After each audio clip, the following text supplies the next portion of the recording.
keep me from all wrong.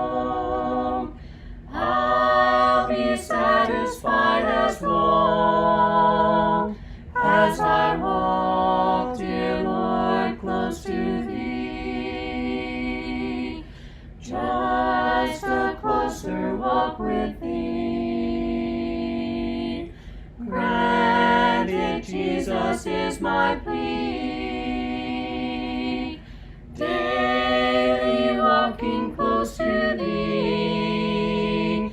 Let it be, dear Lord, let it be. Through this world of toil and snares, if I falter, Lord, who cares? Who with me my burden shares? None but thee, dear Lord, none but thee. Just a closer walk with thee. Grant it, Jesus, is my plea. Daniel chapter 7, Daniel's vision of the four beasts. In the first year of Belshazzar, king of Babylon, Daniel saw a dream and visions of his head as he lay in his bed, and he wrote down the dream and told the sum of the matter. And Daniel declared, I saw in my vision by night, and behold, the four winds of heaven were stirring up the great sea. So Daniel receives a vision. We're told, given kind of a time marker, the first year of Belshazzar's reign. The narrative is shifting, as I've already mentioned, from the historical accounts of chapters 1 through 6 to the apocalyptic revelation that is the bulk of the balance of the book, which is now emphasizing symbolically, visually, the lessons that were set forth historically in chapters 1 through 6. And so one of the things that I'll say in connection with my introduction, where I pointed out that the book of Daniel is applicable to circumstances all throughout time. It's not talking about the things that are going to happen at the very end and only the things that are going to happen at the very end. And that is self-evident in that the book itself makes application of these principles to the three reigns that are talked about in chapters 1 through 6. And so they are clearly contemporary with the writing of the book. So to view this as being some kind of apocalyptic vision of the end times is to make a huge mistake. It applied to Nebuchadnezzar's reign. It applied to the Persians' reign. Darius, that we've already read about. And it would apply to the kingdoms that came after them and the kingdoms that came after them until the arrival of the kingdom made without hands, which represents the kingdom of heaven. And so we have to understand that. The four winds of heaven. Interesting language there. What is the four winds of heaven? Again, we're going to talk about this, and we have to understand when symbolic language is used, the value of that language is in learning something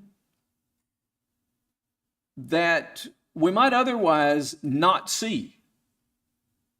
So if we think about the purpose of parables, for instance, parables used everyday experiences to describe spiritual things that couldn't be seen or experienced.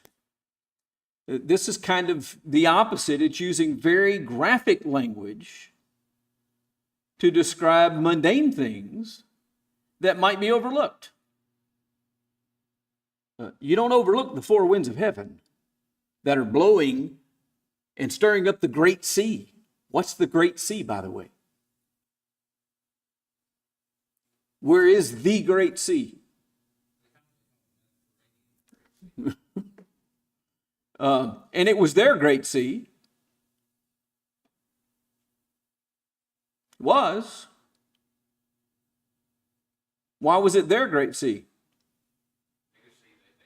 Because it was the one that they were on the shore of. It was the one that they sailed. It was the one that they engaged with. There are other seas in the world. If you take the geographer's word for it, there are how many seas of the world? 7 seas. It's not the great sea of the world. That hadn't been the case since creation, when God divided land up. It is peculiar to their circumstances that the Mediterranean and what it represented was the Great Sea as far as they were concerned. It was the one that was the biggest and the most difficult to navigate for them, as compared to what other seas? The Dead Sea, the Sea of Galilee, other large bodies of water. So what are the 4 winds of heaven here symbolic of?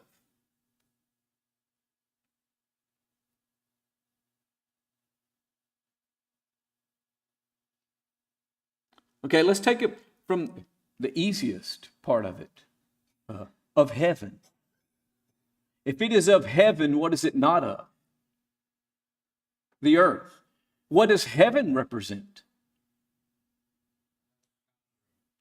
I'm sorry? Okay, that's God's realm. So if I talk about heaven in this sense, I'm talking about God. I'll move heaven and earth, people say. What do they mean by that? Now, I'll do whatever it takes, whether it be material or whether it be moving God. So, of heaven is kind of like the language earlier in the book when he talked about a kingdom not made with hands. Well, who could possibly make something on the earth without using hands? Men work with their hands. Obviously, that's a reference to something that God was doing. So is this. The wind represents the work, the power, the force of God. The 4 winds of heaven, symbolic of the forces that come from heaven, stirring, manipulating, and controlling the nations, the world. God is in control of kingdoms. And the 4 winds of heaven represents that control. And so this is introducing the motif of divine control over earthly powers. Who controls the sea? God. We see this appear again, for instance, in the book of Jonah, where there's a great storm on the sea. What calmed the storm? God calmed the storm. When did he calm the storm? When they tossed Jonah overboard. That appeased God. God calmed the storm. This is an idea, a motif that is conveying to us that it's the forces of heaven that stir up the earth.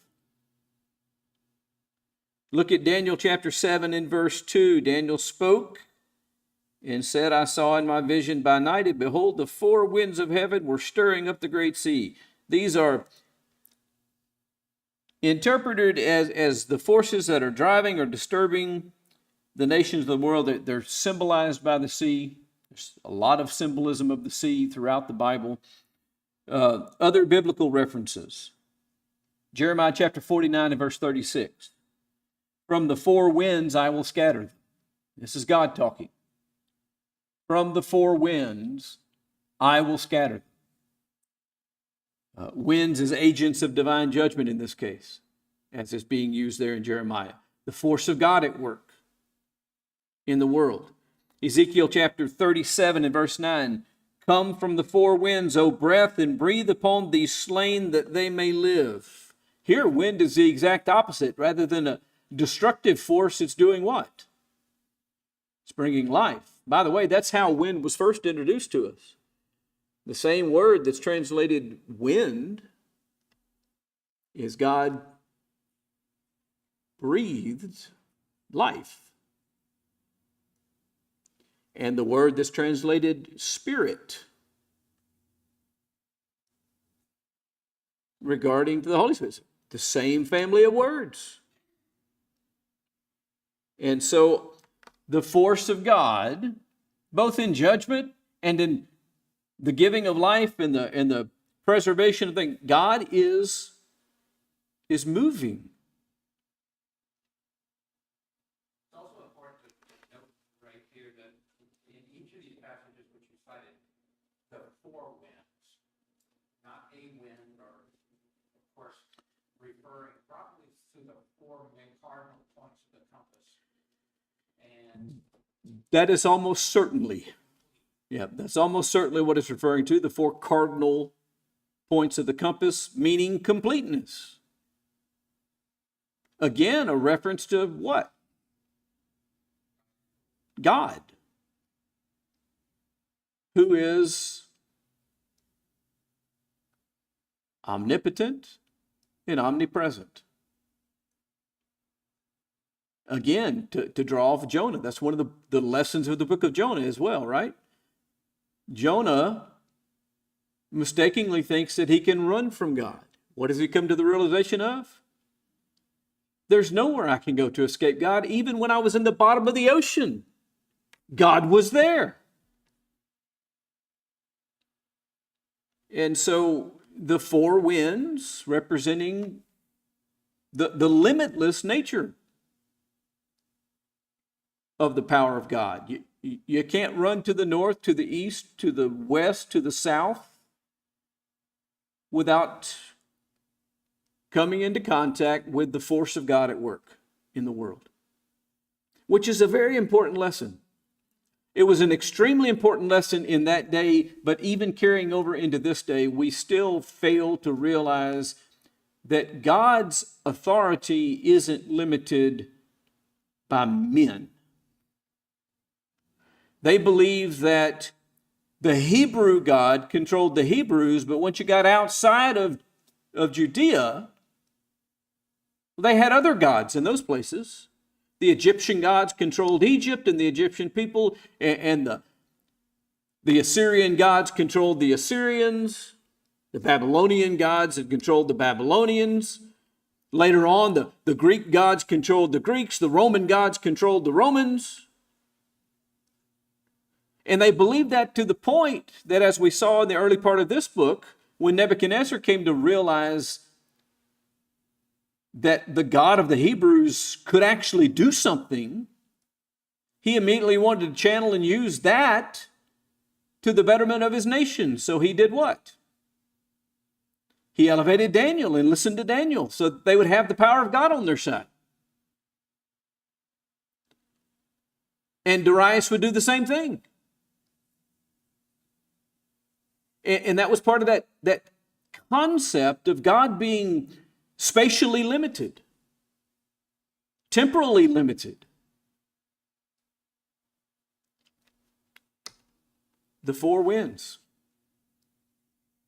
There's not a direction that you go and you escape the impact of God.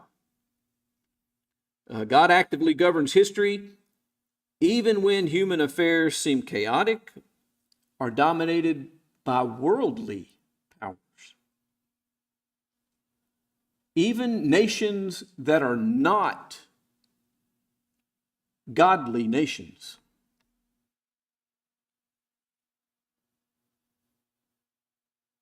Who's in charge of the affairs of men in nations run by Islamic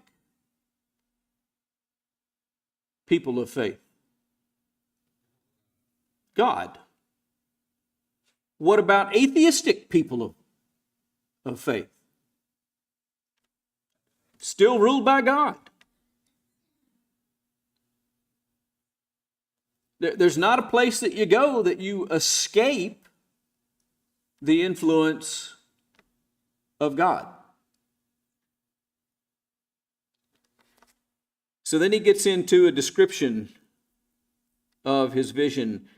4 great beasts came up out of the sea, different from one another. Now, I'm just going to kind of go out on a limb here and suggest to you that there are 4 major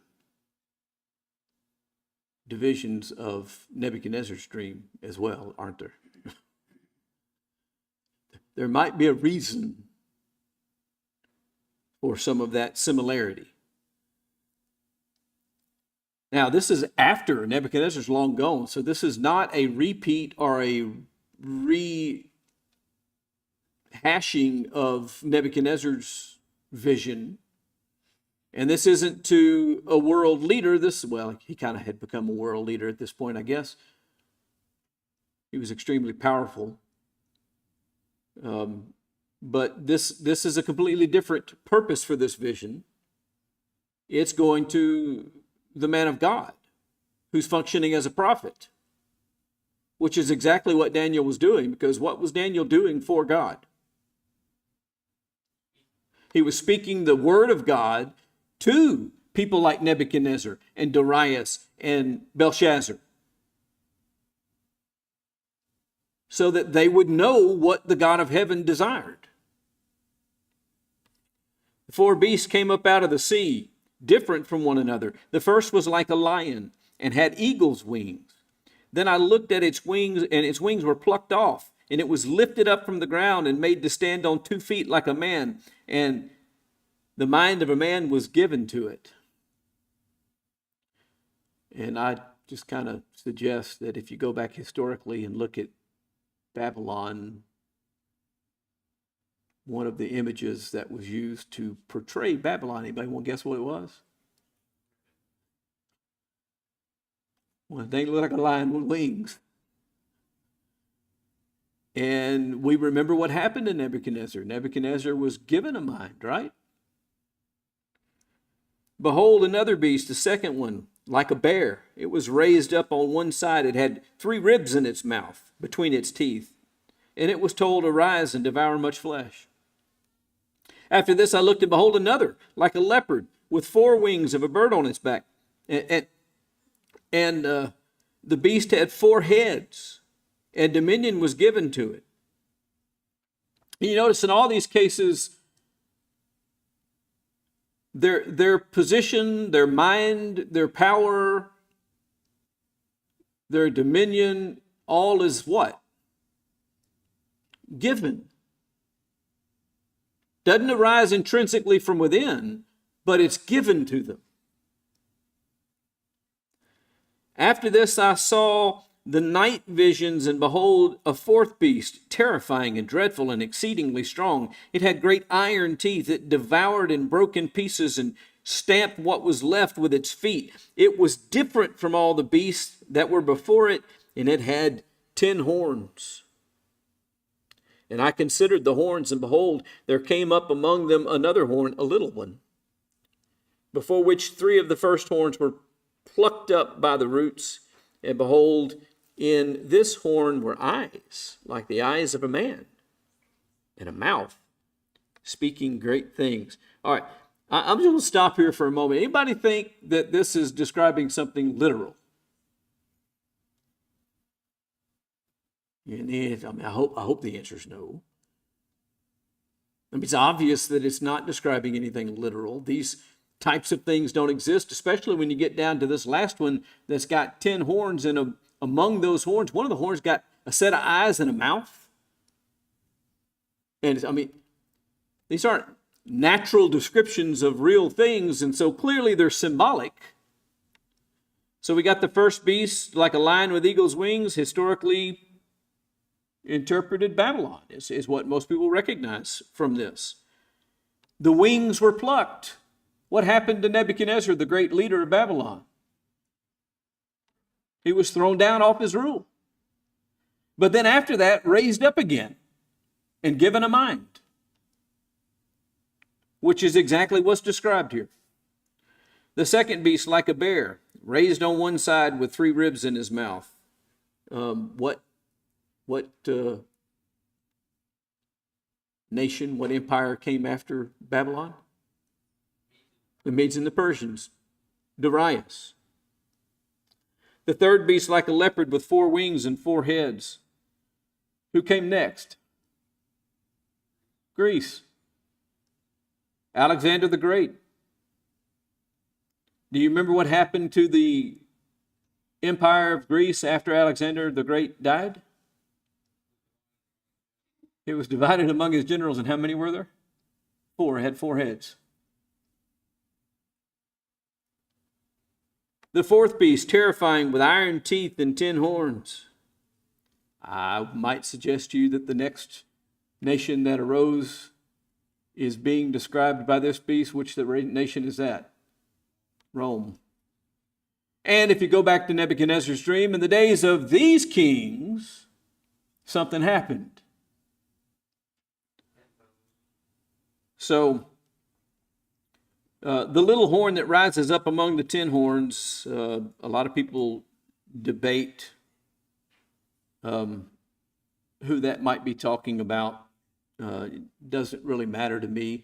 It's simply saying that among the power brokers in there was one that arose that had eyes and a mouth and that spoke. Isn't that the language that he used?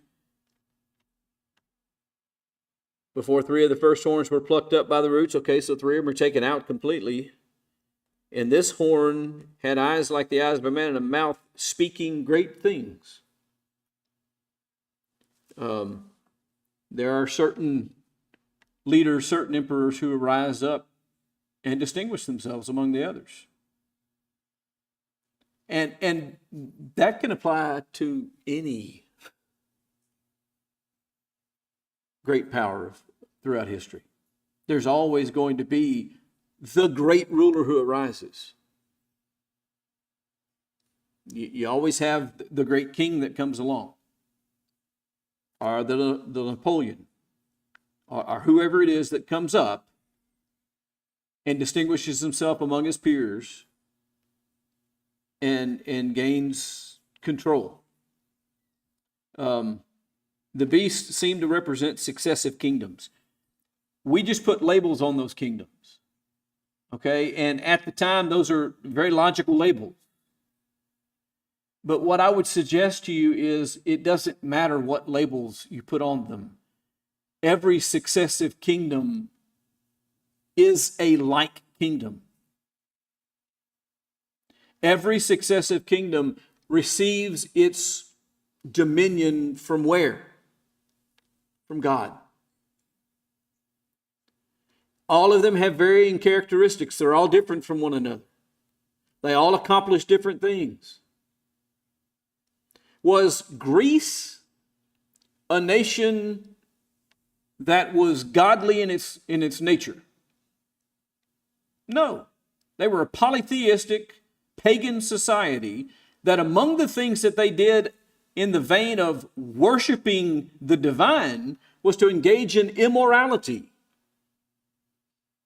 and ungodliness and drunkenness and orgies and all sorts of things like that.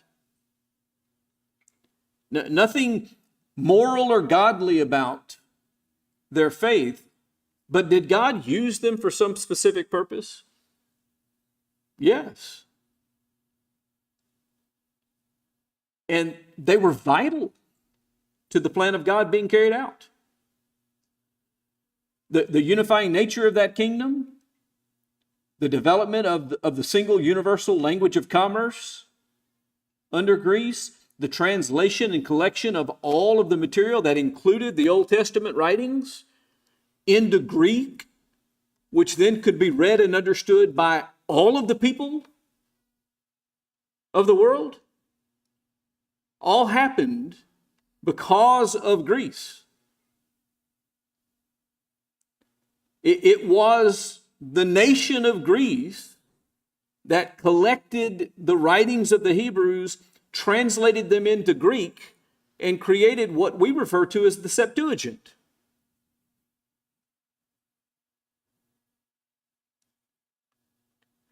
And that was the Bible that Jesus and his own apostles very often would quote, because that was the universal understood language of the day, which is largely why the New Testament is written in Greek. It was written by a bunch of Hebrew people. So why was it written in Greek? Because they spoke Greek. Because that was the universal language of the day. And so they were used by God. Same thing with Rome. Polytheistic, pagan, did a bunch of terrible things. But I would submit to you, used by God to carry out his purposes. Ultimately, what was that?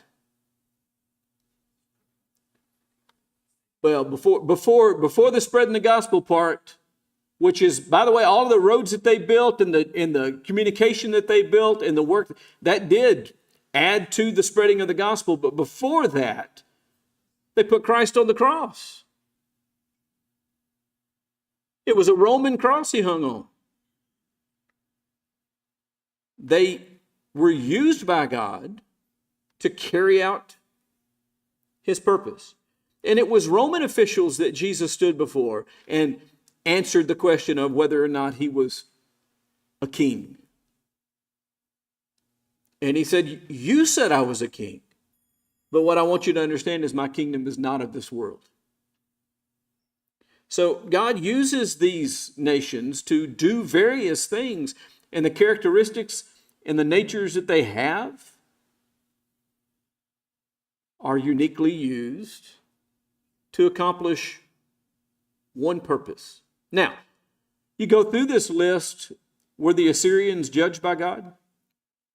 Yes. Were the Babylonians judged by God? Yes. Were the Medes and the Persians judged by God? Yes. They all were judged by God. What were they judged for? Abusing the authority that God gave them.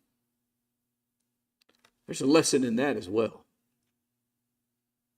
That just because you say, oh, well, if that's true, then that means that I exist as a nation and I exist as a government because God raised me up, then I have a divine right to rule. I can do whatever I want. Now you've made a mistake. Because the divine right to rule says not that I can do whatever I want, but that what? I have divine obligations.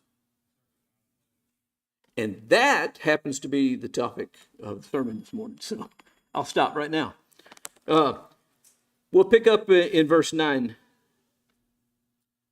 next time.